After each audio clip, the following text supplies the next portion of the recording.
Well, a teenager and toddler are home from the hospital recovering tonight after Houston fire officials say they complained of nausea and they were found to have elevated carbon monoxide levels in their blood. This happened on Walk Drive near Airline and Rittenhouse Street in North Houston. Devin Clark spoke to the family, and he's live near their home to tell us why things could have been a whole lot worse. Devin?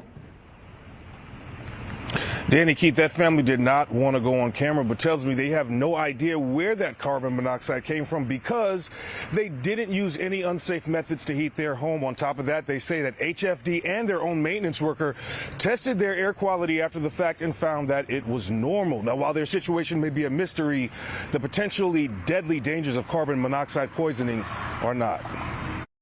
During the February freeze of 2021, Memorial Hermann tells KPRC they saw over 100 patients in one day with carbon monoxide poisoning.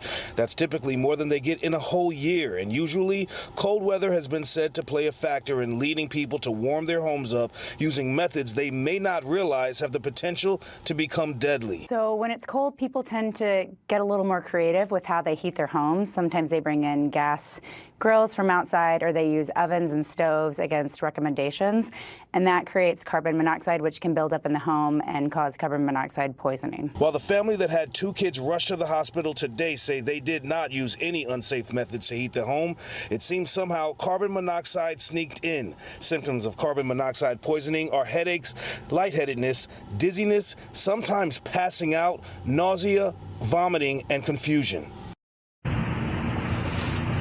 Let this be a lesson, folks. Even if you do not plan to use an unsafe method to heat your home, fire officials say you should always have a functioning carbon monoxide detector in your home with fresh batteries. If you hear that beeping sound and you know who you are, change your batteries because it could save your life. For now, reporting live, Devin Clark, KPRC 2 News. All right, Devin, thank you. And make